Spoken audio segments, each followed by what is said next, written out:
На фестиваль Уленго, что переводится как «хорошее дело», съехались коренные народы со всего Дальнего Востока.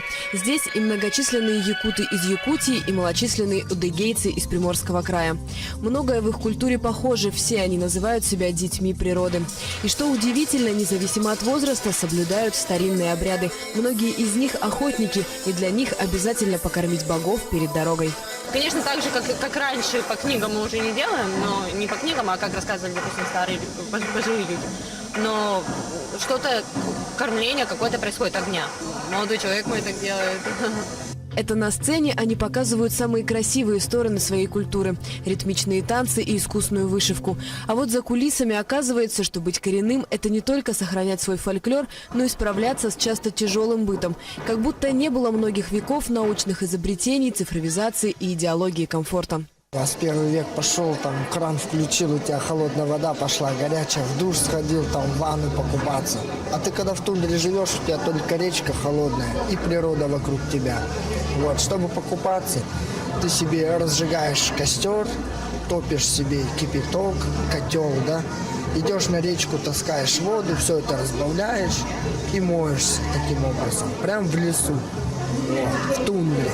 Отец Савелия – оленевод. Его стадо кормит все село. Сын отправляется на помощь, по полгода проводит в тундре. Семейное дело – основа жизни коренных народов. Еще одна их общая черта. Каждый человек состоит не из того, что вот ты есть, да, твое тело, кровь, а каждая частица твоего предка до 7-го колена, если ты знаешь. И даже ты в мыслях, если вспоминаешь о них, то они очень будут рады и будут тебе рады помогать всегда. Этнопевица Саина выступала на многих музыкальных телешоу. Например, на украинском «X-факторе», представляет коренные народы России в Генеральной ассамблее ООН, поет на 26 языках. Считает, чтобы понять себя, мир и найти правильный путь, нужно вернуться к истокам. Яна Коробицына, Александр Марченко. Смотри, Хабаровск.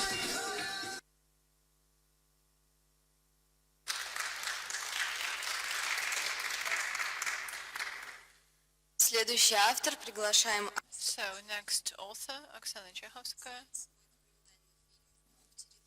Documentary in the depths of the territory.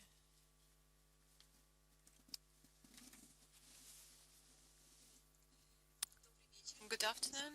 Good evening. I'm not a director. I'm the author of the idea of the project. Director, a very talented person, Igor Chupin, unfortunately hasn't managed to come.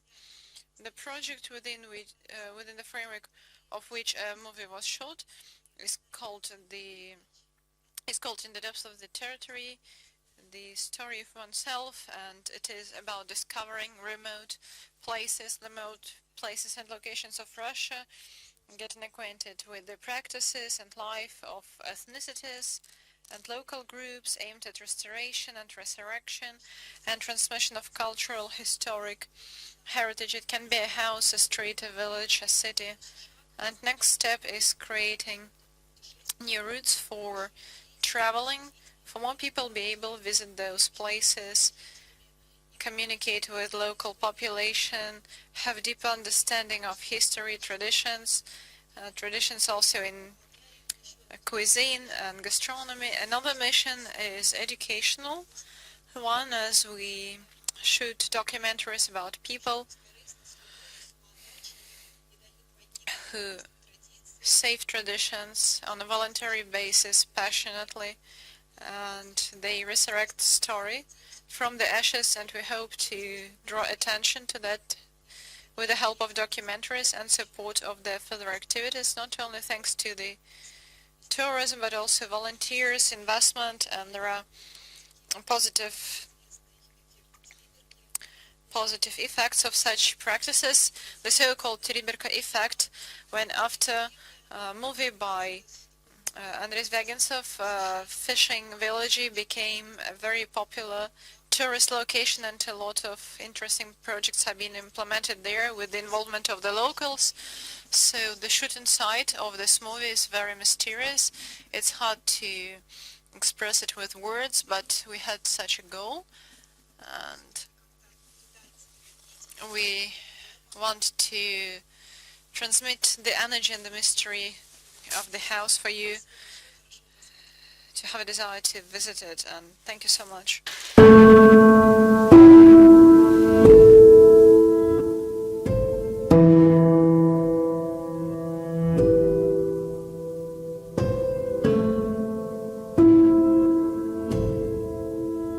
Алло. Серега, Да, Андрюх. прости меня, пожалуйста, вообще. И ты меня прости. Надо простить, да. Да. Как здоровье? Да вот кино снимаем. Кино снимаете? Да. Ты усадил.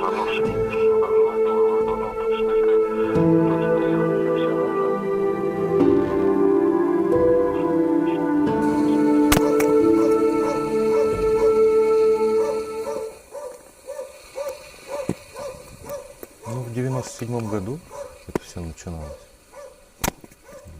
В 98-м. Как-то вот так вот привел меня Господь сюда. И как-то так случилось каким-то образом, что это все можно было в то время выкупить. И вроде как бы выкупил. Потом познакомился с Марьей Васильевной, вот, хозяйкой этого дома, прабабушка, которая строила этот дом. Вот. Потом мы с Марьей Васильевной-то и решили, что здесь ничего кроме музея не может быть, поскольку место довольно... Да и в духовном, и в историческом плане оно довольно серьезное. Тут же ведь под половиной дома захоронения идут. Это братская могила. В 2000 году наткнулся я на нее. А вообще весь этот вот склон — это кладбище древнего мужского монастыря Успенского, как раз разрушенного в смутное время. Вот, и на защитников которого, вот на братскую могилу, я наткнулся в 2000 году. Ну, поскольку место очень древнее, мне вот археолог, который обследовал захоронение, сказал, что может достигать 25 тысяч лет.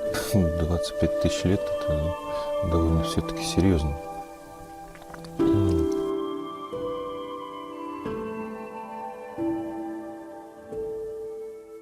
Это очень просто, это все можно вычислить. Ты видишь, у тебя идет южный склон, и видишь, они у тебя он террасный. Это говорит о том, что это вот древняя земледельческая культура. Представляете, насколько здесь вот, сколько поколений людей здесь было и существовало, и наверняка в дохристианскую эпоху это все тут тоже было какое-то знаковое место, поскольку монастыри просто так не строились. Всегда они строились на каких-то местах силы, как сейчас называется.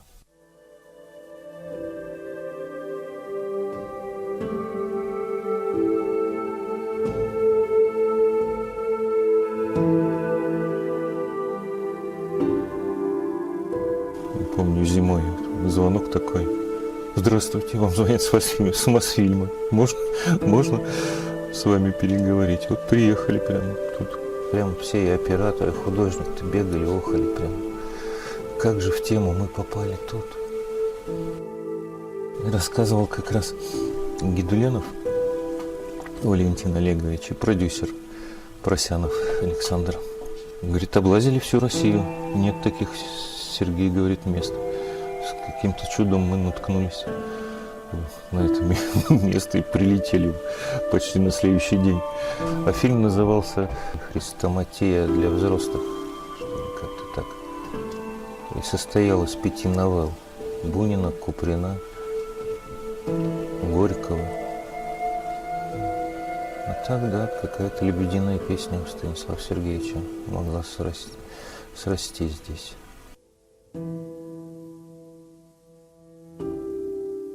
Таинственное оно место это.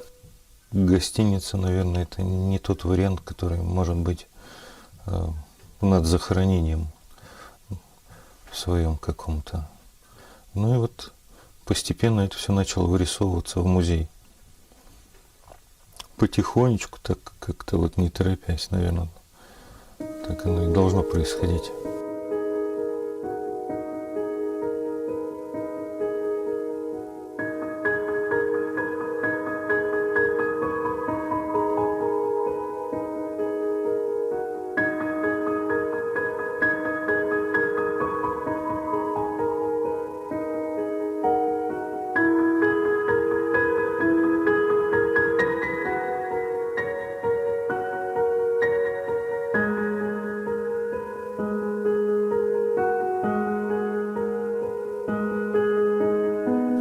эта первая экспозиция посвящена батюшке нашему, отцу Василию, Сергею Александровичу Нилусу. Тут один человек был, православный писатель, Александр Павлович Лохматов. И он ехал в электричке и услышал разговор двух женщин. Вот. Одна из них Ульяна Львовна. А Ульяна Львовна внучка отца Василия. Отец Василий, вот у нас стенд как раз перед входом, и здесь одна комната посвящена как раз ему. А этот человек не побоялся и принял Нилуса. В принципе, если за книги Нилуса расстреливали, то принять человека и приютить его, это, я считаю, подвиг христианский, великий подвиг. Так вот, Ульяна Львовна, значит, как раз ехала на конференцию к Нилусу. И Александр Павлович разговорился с ней и узнал, что как раз вот Марья Васильевна жива. Вот. А он у меня тут вот жил какое-то время.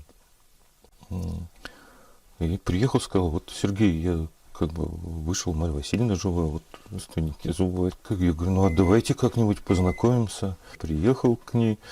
Вот. И как раз следующим годом, по-моему, это была первая конференция, посвященная Василию Павловичу Зубову. Это вот отец ее, один из наших вот крупнейших советских философов, ученых. Да, вот. Посмертно, правда, выдали ему медаль Джорджа Сартона. Это за достижение философии, науки современной. Крупнейшая работа у него по Аристотелю, по Леонардо да Винчи.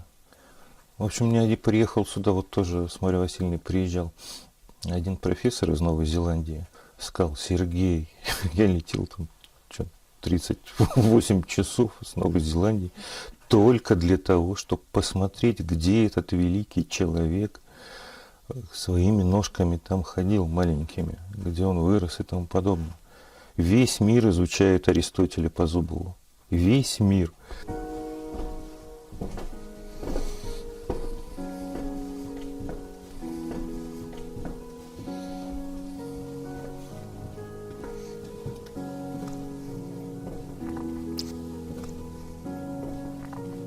Вот эта комната посвящена у нас Бутурлину Ивану Ивановичу, сподвижнику Петра Первого.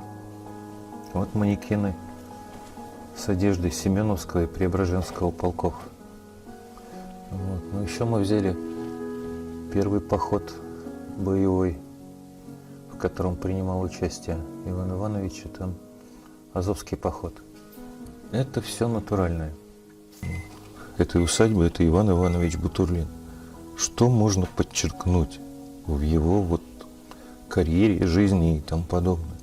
Вот взять окружение Петра, то хочу сказать, у всех были какие-то, мы бы назвали сейчас правонарушения. Вот. А когда я спросил у генерала Следственного комитета: ну а почему вы выбрали-то Ивана Ивановича? Вот. Ну, первое, что он сказал: знаете, не был замечен ни в интригах, ни во взятках каких-то. Второе, что вот умер своей смертью.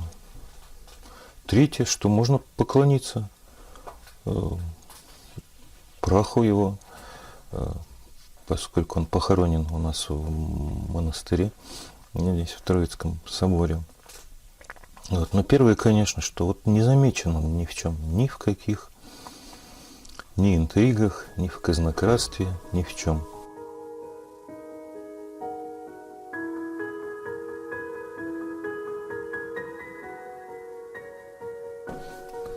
Вот музыкальная комната, комната для конференций. А вот сюда заходишь даже. По-другому звучит уже и голос, и все, да. Хорошая акустика тут сохранилась. А так вообще Зубова-то очень музыкальная семья.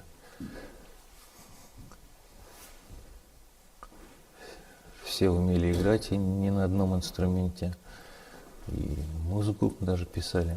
Папа Василия Павловича, это дедушка Марьи Васильевны, был одним из крупнейших нумизматов. Его называют Третьяковым в нумизматике. А мы потихонечку собираем память об этом во всем.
И закрывает наш...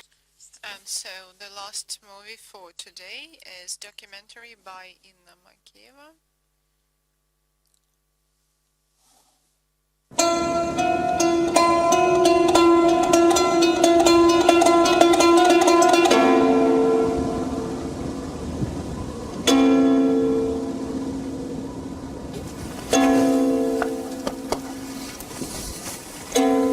С восхода солнца начинается мой день.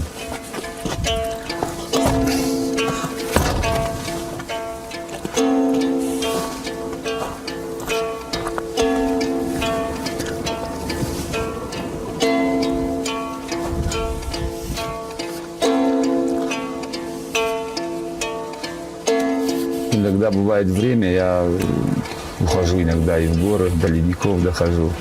Мне это интересно.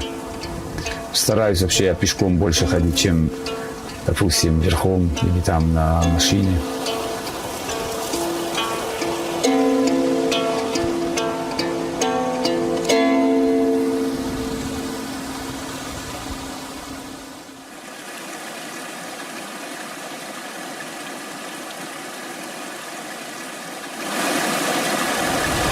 О, Магиоман уже камфадал был в его срам, фади все. А нервы вообще дарфадные. Нису барагу на зоне. В детстве многие пацаны всегда хотели стать летчиком. Сейчас я не знаю. Другую профессию я никак не мог даже представить, кроме как летчика. В горах рос до 14 лет. Понятия не имел, где учатся на летчика, как учатся. И когда я начинал говорить, что буду летчиком, так бы слегка посмеивались надо мной, особенно старшеклассники. У нас гостили туристы с Тамбова, по-моему. Мне было тогда лет, наверное, 12. И они рассказали, что у них там в Тамбове есть летная. После того, как мы закончили, произошел развал Советского Союза. Все там, кто как мог, то ли оставались, то ли уходили. Было очень неприятно, что, посвящая себя как бы родине, так, пусть не громко будет сказано, и потом вот такое отношение.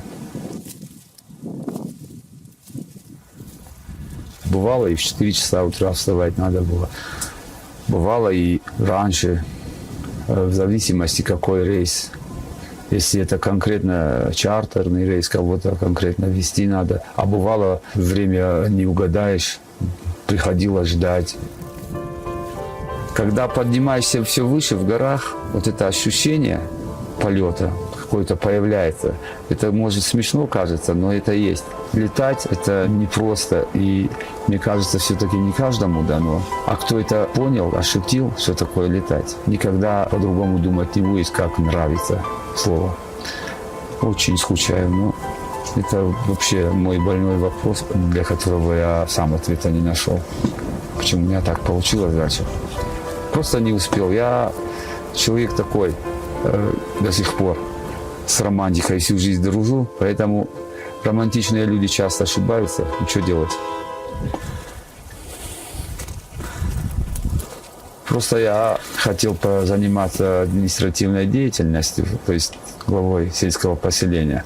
Хотел изменить многое. Конечно, это очень так нелегко было. Но я, во-первых, рассчитывал на то, что какое-то время побуду, какой-то след оставлю здесь как администратор, так скажем, да, что-то изменю, кто-то потом скажет спасибо. Это мне было важно. А я увлекся, что что-то не получалось так, как хотел быстро. И так как время уходило и вот этот запас времени, когда на летную работу можно перейти обратно. Тем более живность появилась. Козел, кому иду, давай. Кому иду, давай, на. От родителей там остались и какие-то коровы, сам потом приобрел, Яков, лошади остались.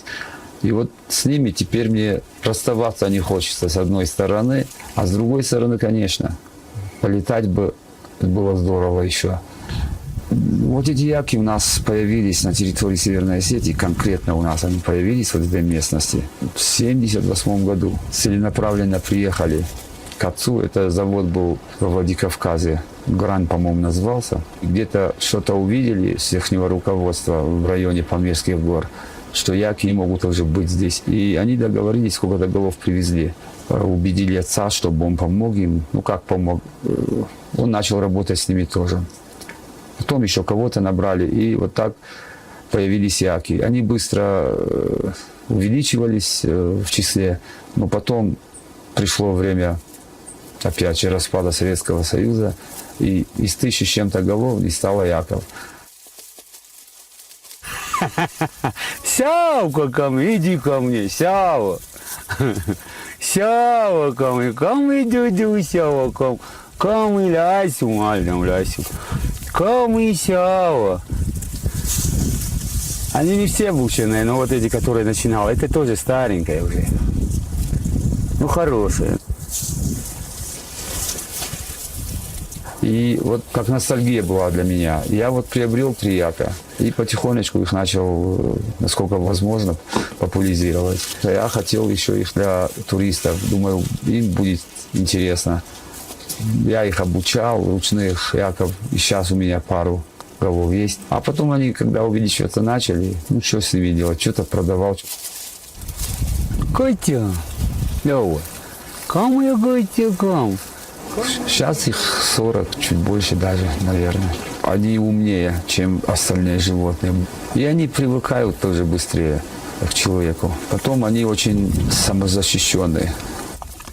Вот здесь они паслись, вот где елочки, видите? И оттуда волки появились. И ты знаешь, когда было? В 2008-2009 году, вот когда события были в этом Южной Осетии с Грузией, там же вот эти выстрелы, шорох, все это, волки перебежали сюда. Столько их было. А в одно время с Чечни так же. Они, короче, в сторону оттягивали, чтобы маленьких схватить. И вот так они веером стали яки. А они, короче, то с одной стороны попытаются, то с другой. Они там шугают их тоже. Я, короче, 5-зарядную винтовку и трассирующие пули. Дан. С первый раз все так стали. Второй раз все надыбились. 3-й раз волки туда, яки сюда. Во-первых, в плане сельского хозяйства они неприхотливые. Им не нужно какое-то крытое помещение. Практически их кормить не надо. Единственное, нужно, чтобы иногда им соль давали. Минерал же нужен организму. Не боятся холода, не боятся упасть. Зимой они даже из-под снега выкапывают себе корм. То есть они тебе дают очень много времени заниматься другим. Вот если бы столько голов сейчас обученный крупнорогатый скот у меня был, то пришлось бы мне заниматься как минимум 2 месяца только заготовкой сена. А сейчас я свободен. Они мне дают эту свободу. Именно сюда я прихожу, когда их не видно бывает у меня из дому. Ну, или им, если соль что-нибудь надо дать, или посчитать ближе.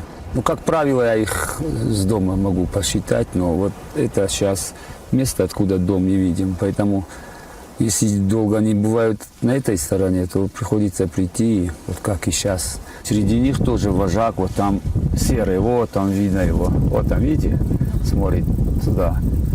Главный он у них сейчас считается, опекает всех остальных. Они именно стадный образ жизни ведут. Вот если посмотреть на обычную скотину, то они как бы расходятся друг друга, а эти нет, они все вместе держатся. Вот видели, скотина прошла, они как бы дружелюбно друг к другу относятся, но никогда не соединяются. Чуть-чуть побудут вместе, потом опять отходят друг от друга. Они, ну как цыганский табор, других не признают.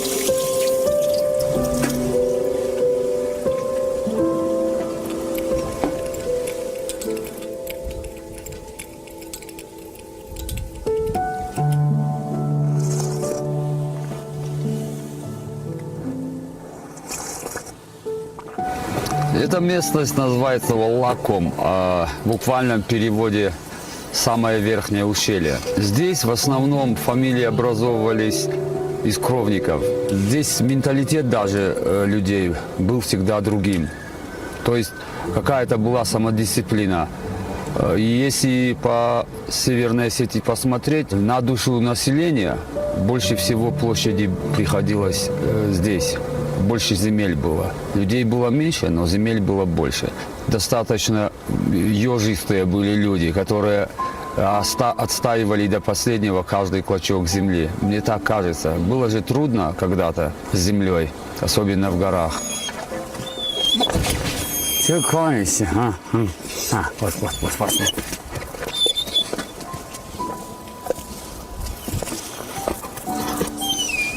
А вот это село считается самым молодым, потому что здесь даже башня где-то одна, полуразваленная, останки остались этой башни. А в общем-то село приблизительно зародилось где-то в 1600 каком-то году. Название этого села Дымта. Ну, Дунта говорят, но правильно будет Дымта. Дымта — это говорят, что вот там впереди гора, а потом концы омывает эту гору две реки, а вот между этими двумя реками село находится. И вот это село, как будто выкройка бывает платье, и концы, когда в конце обрезают, вот их называют дымта, то есть кончики этой горы. Как говорят более старшие, слово дымта — это значит обрезки как бы от платья или от одежды.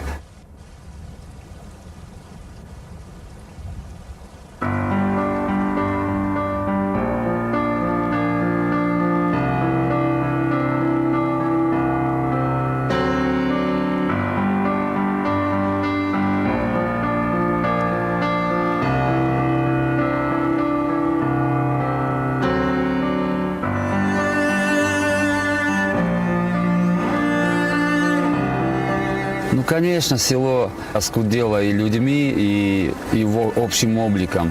Потому что дом, где уже не живут и разваливается, понятное дело, что ничего красивого там нету.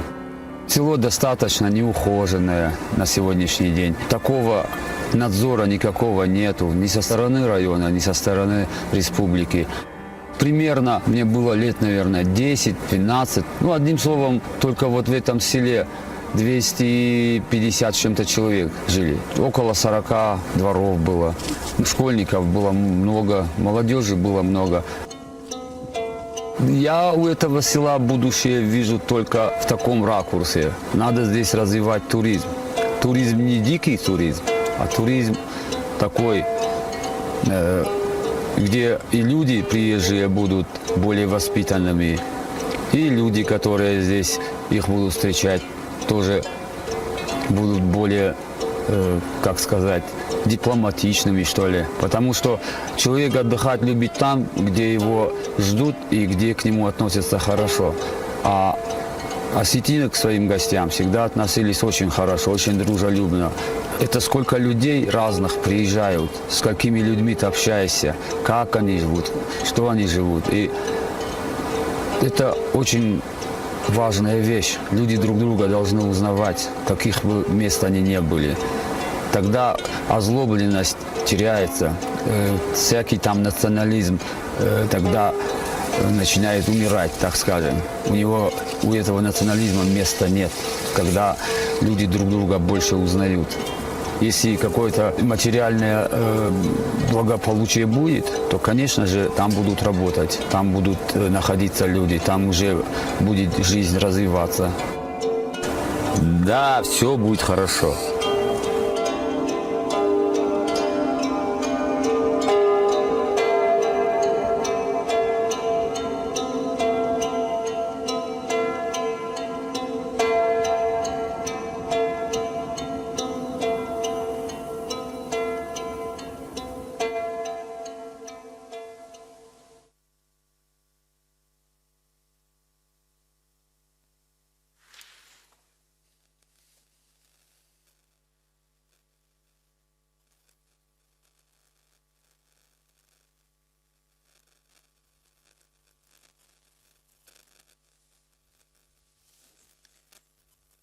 So, colleagues, we would like to invite everyone to start making the conclusions of today and of the forum.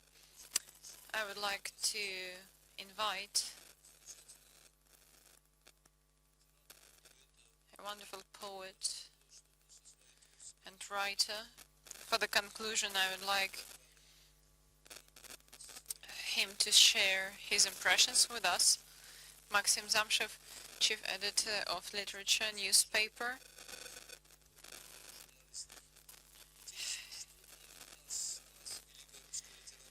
So it's very interesting for us to hear his opinion.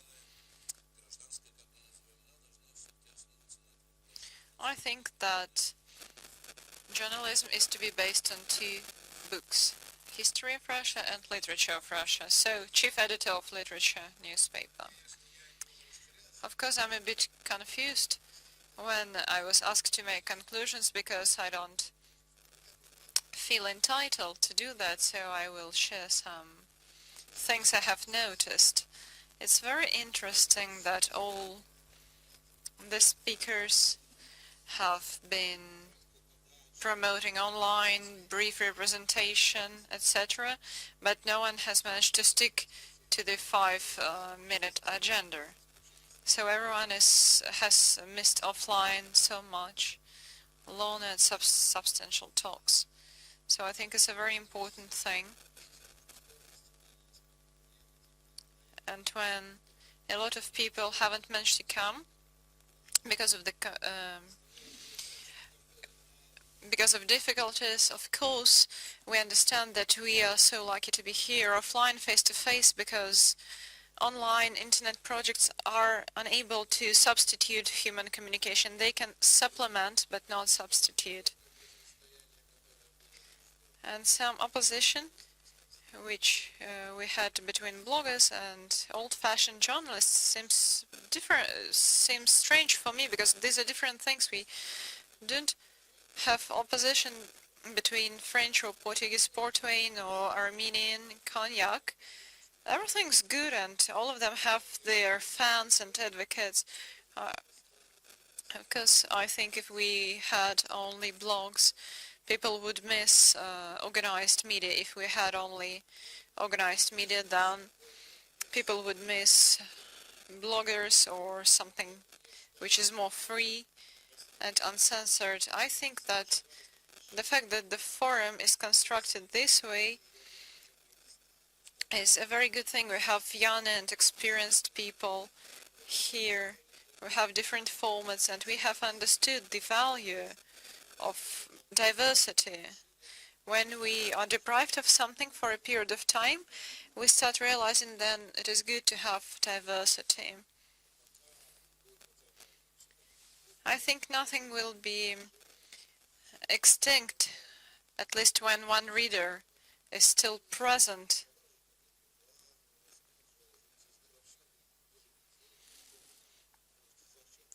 Sometimes we're told that we are not needed, that we are out of date, that everything is falling apart. When I became a chief editor, I didn't have anything, because we were starting to work on the ruins. But after that, we started resuscitating this, and after that, COVID happened, but nothing changed. We think we work to the full, and I recommend this to be done by all the young journalists, because you need to work every day as if it is your last, because if you do not do something to your full potential, maybe tomorrow something awful may happen. I would also like to note that you get used to something you have. We're used to the fact that forum exists, and it has been held for 15 years, and that's a wonderful thing. We understand how difficult it was for us to work in this post-Soviet space after 1991, when rules changed, when some conflicts were accumulated, and I see that humanitarian field is something where we can have common clear sky above us, and I thank everyone for that, the organizers of the forum for that. I have been dealing with connections with writers, and I can say that it is of most interest for the elderly generation, but still we see a lot of young journalists here from different countries, and it happens here in St. Petersburg. That's the proof of the fact that it is a heroic activity. The forum is a heroic activity, and that's the proof of the fact that the organizers work to their full potential every day. Yesterday we saw Vladimir Posner face to face, such a person of such a scale. It was so impressive, and so you need to be not just a good journalist. We all work in different conditions in different newspapers, different connections with state and owners, but maybe we will be different in other times, but we need to work the way that we are not ashamed of that. After that, we need to be honest and true, and the dialogue is the most important thing. We need to remember that dialogue and culture, because culture is inoculation and vaccine against degradation. So I wish you all the very best.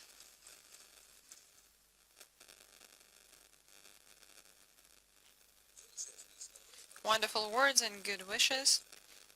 And you said that you were unable to make conclusions. You did it. I hope that literature becomes something I'm thinking of. Well, I was a young man during Soviet times, but still I remember times when we were newspaper subscribers, and that was a kind of a story.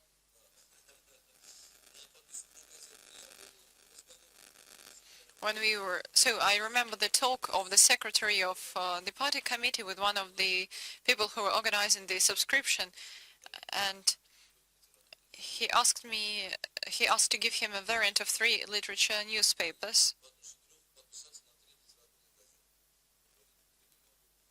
And he said that he couldn't give 3, he could give 2.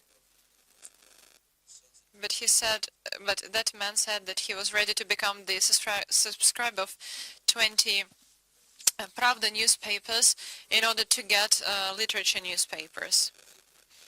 So everyone was willing to get the subscription for literature newspapers. So I hope that Maxim will be able to restore literature newspaper, which would be so popular that we will be queuing for that and hope to get one. And now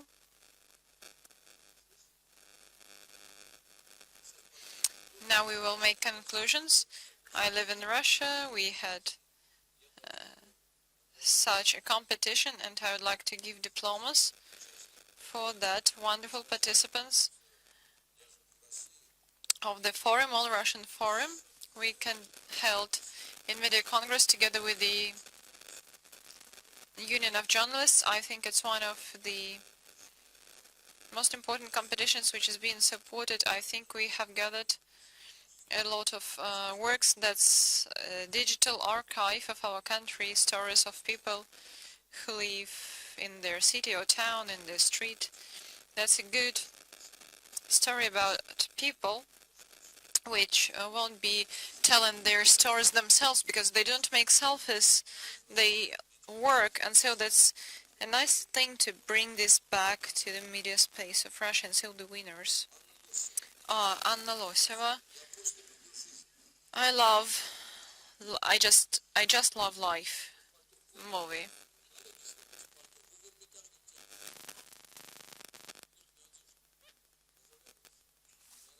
So congratulations.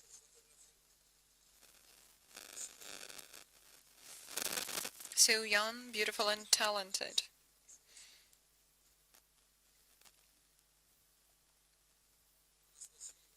Anastasia Ivanova.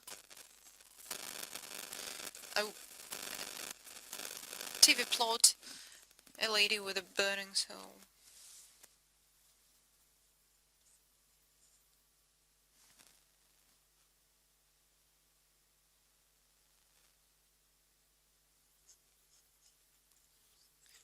And are you a fervent of flame and soul as well? Yes, sure. Diana Karamchakova. Video, reporting one day out of the life of a village, Safyanov village.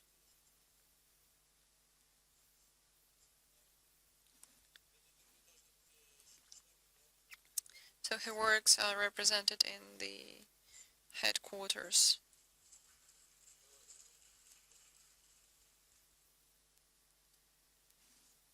So thank you.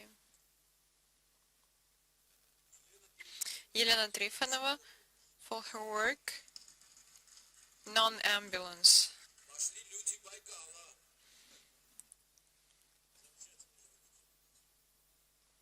So people of Baikal are here. Yes, get subscribed to our magazine.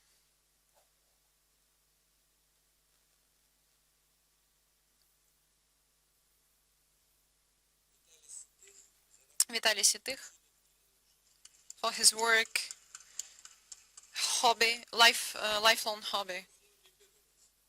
I guess it's not your first time, the third one. So you see, he is the 3-time winner.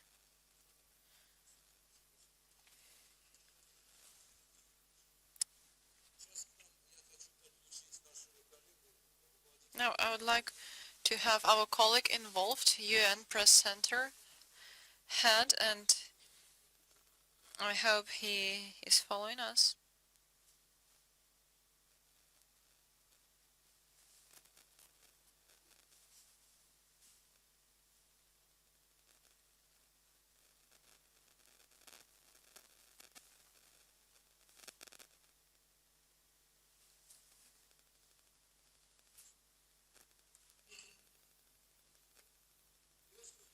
So, I'm happy to welcome you. Do you see me?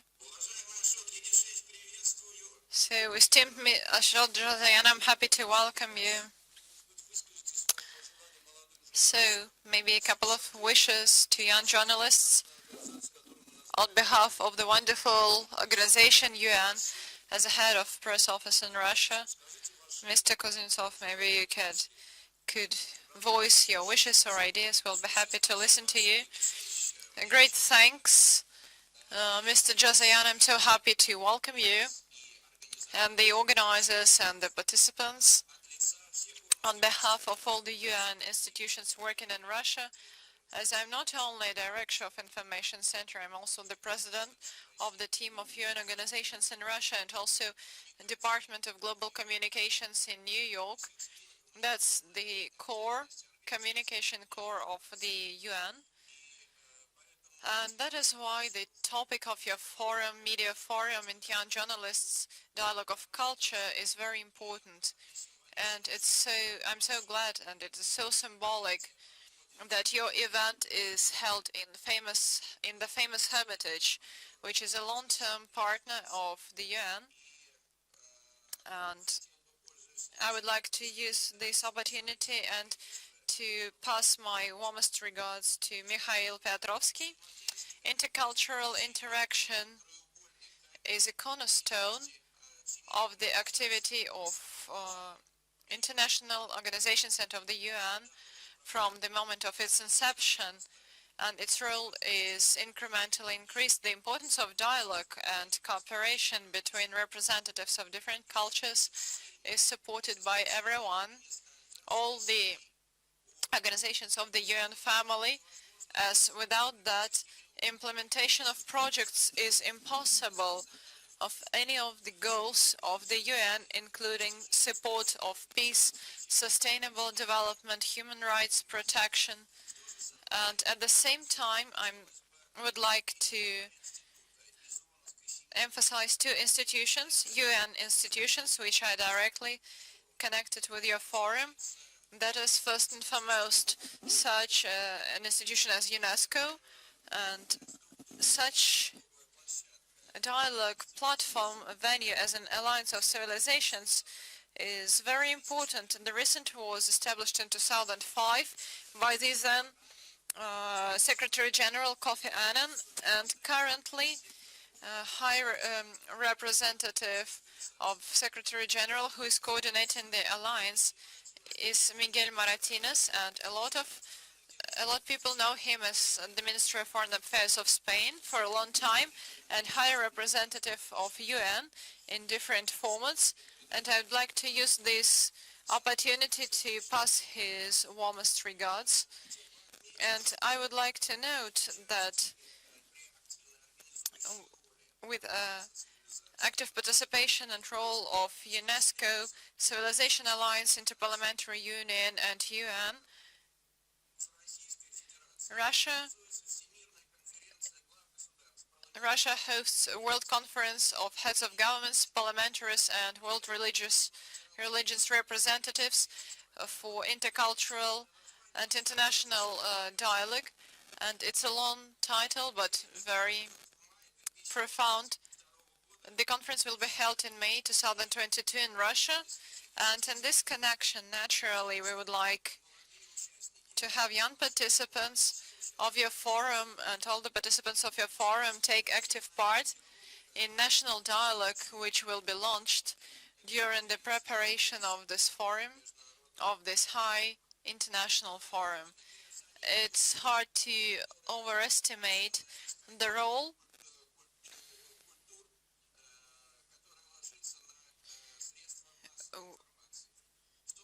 connected with media, mass media, and it's clear at the same time that journalists, bloggers, media representatives can act as catalysts of world peace and agreement, but on the other hand, exacerbate fears, contradictions, and establish new divisions.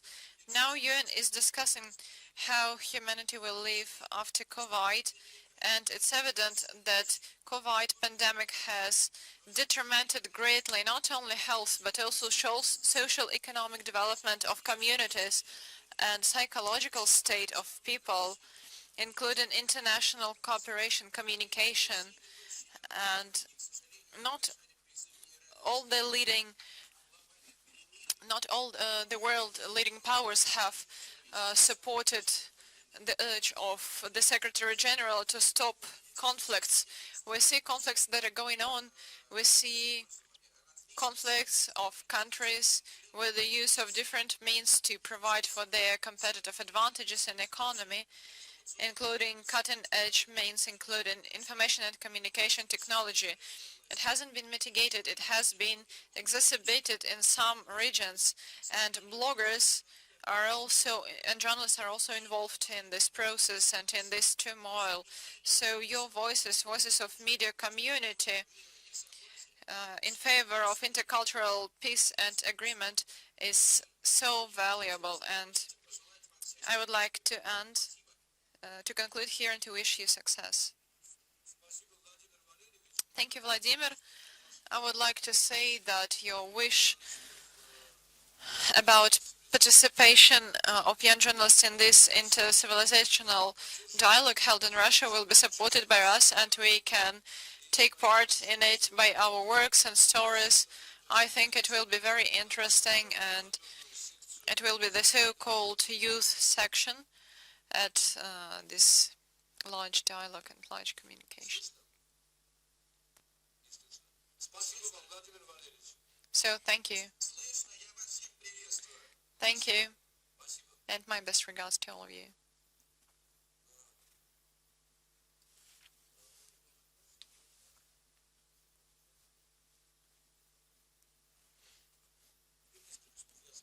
So a couple of words. First and foremost, I would like to thank everyone for an opportunity to come. In fact, we have done the main thing. We have overcome distance and COVID. And that's why we have written this motto on our masks. I think it's the most important thing which happens now, that we really have overcome this COVID and distance. I'm happy that we have gathered here. That's one of the most sacred and holy places, not of Russia, but also of world culture, and I think it's very important that this dialogue is going on here for a long time, more than 2.5 centuries, and there is a dialogue of masterpieces here created by different civilizations, different masters during different eras, and in fact all world culture is represented here, and we witness that. And we witness this dialogue, and it seems to me that these walls help us conduct our dialogue decently. It's great that we had both masters of journalism, Vitaly Tretyakov and Mr. Sumgorkin, and it's great that we also had presentations of young generation, of digital media representatives. We had wonderful presentations of our young speakers, the way they call them, our ears from Magadan, also young bloggers from the Donsk, and we were criticizing them heavily for the quality of their blog, but still we had a communication. We had cross-border projects. We were discussing news stories, and interaction of journalists of Russia and of foreign countries is a key there, and we can open and reveal Russia for ourselves together. Several projects were born within the framework of our forum, and I think we can promote them, and we can continue developing those stories. We had an interesting presentation by Nikita Chudin that we can about starting lessons of the Hermitage in schools, and Mikhail Beatrovsky has mentioned many times that the Hermitage is becoming an online platform, and we can have school children and students involved of Russia and Eurasia. That's a very good idea, and we can get ready for that. And interesting ideas were voiced by different journalists, especially young ones, and it seems to me that they need to be considered and to be continued. We, Media Congress, are ready to support any initiative which is interesting and which could be of interest for our colleagues from different countries. I would like to say that an idea was born. We had a wonderful presentation by Russian-Polish Center. It seems to me that the era of such confrontation which happens in politics,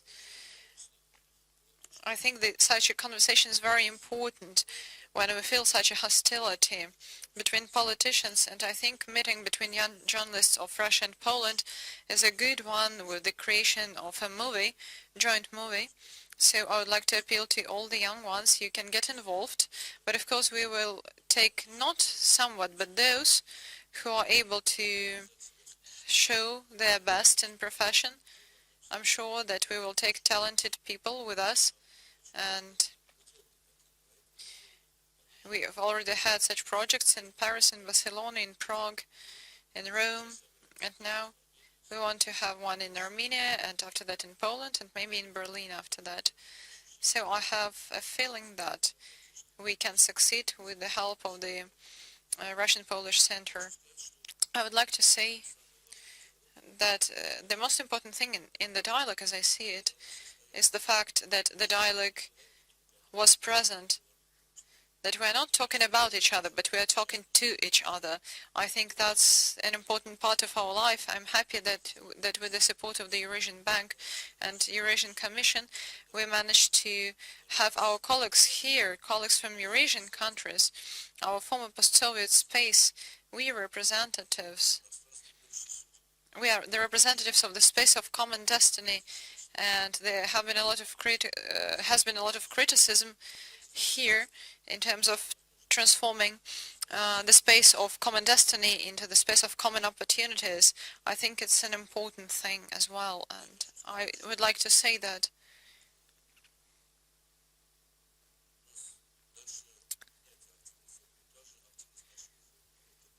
you know that our activity and activity of the Hermitage is the continuation of our forum. I know that your program is already ready in terms of your visits to different Russian regions. Be serious about that. It's part of our work. It's part of the dialogue. I would like you to go to those regions, to go to meet their inhabitants and to reveal Russia together with us. And things you create in your media product will be told to your people, to the people of your regions and your countries. So that's the continuation of our work, continuation of our dialogue. So be serious about that. People were getting ready, people were getting prepared. They wait for you. I know that, Ricardo, we have a master class in Viborg, and we'll have another workshop in Pskov. I would like everyone who goes there work and prepare videos, their video pieces for the dialogue keep going. And to conclude, I would like to express several wishes. You know, the most important thing which happened, and it happens to me for more than 25 years, but now I'm addressing the youngest. You have encountered the most important story. You have made the most important stop at the beginning of your career, and this stop is called the Hermitage. That's an important thing. That's the first thing I would like to mention. Second, when Vladimir Pozner arrived, I enjoyed that you gathered around him, and after that, when we were talking with him, I told him that Vladimir Vladimirovich, you are an elderly person on the one hand, but on the other hand, one can't see that. But on the other hand, people enjoy you, and not only ladies, but also male journalists. It is the proof of the fact that you are an interesting journalist, and you are among people who opt for objectiveness of journalism. So I would like to wish that you objectively reflect the reality without biases or stereotypes. And you know that digital world is constructed the way that if you create a fake, it will come back to you. You can see everything online. You see who created fake. You know, you can define precisely location with the use of mobile phone, and the same is true for fakes. You can define who created a fake, and so that's your reputation. Be objective, preserve your reputation, be unbiased, unprejudiced, reflect the reality but not lies, because a fake is a talented lie, but you are to reflect reality. So that's my main wish to you at the beginning of your career. I would like to wish you good luck, good fees in the future. It will be necessary as well in the future. And I would like you to remember these days you spent in the Hermitage, and this wonderful place. Good luck to you, good impressions. Our work keeps going. In the evening, we will say thank you to each other. You will tell us what you enjoyed, what you didn't, and now we have our wonderful tradition. So we need to have the Hermitage representatives. So we have a tradition. You know, Mikhail Petrovsky has a scarf all the time, Hermitage scarf, and we have a tradition. We give out scarves with emblems of dialogue and the Hermitage to our future friends, journalists who are passionate about the destiny of the Hermitage, and they can become the friends of the Hermitage. So, and after that, we have our photo with scarves.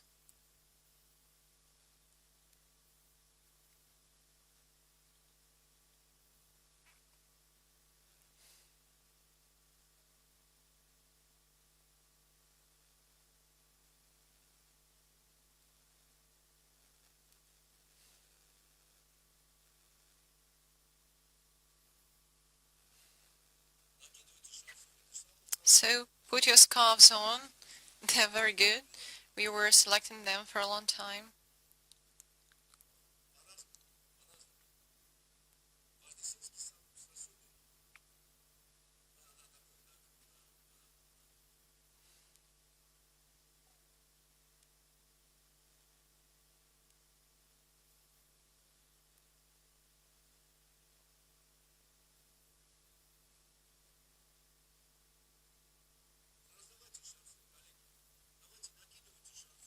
So colleagues, please take your scarves on and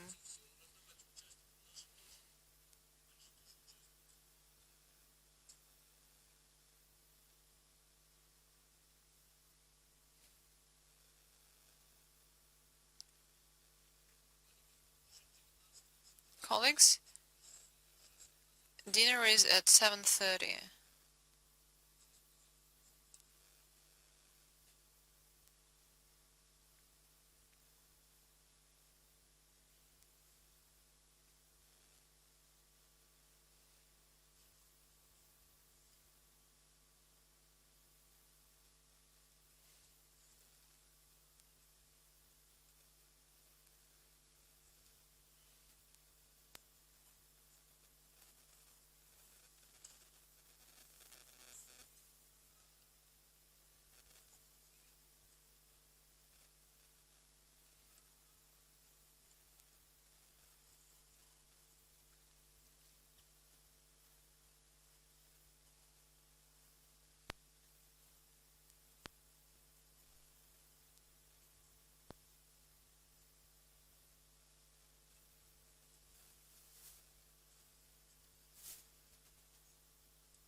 человека не находишь. Две волонтерки не даешь шага.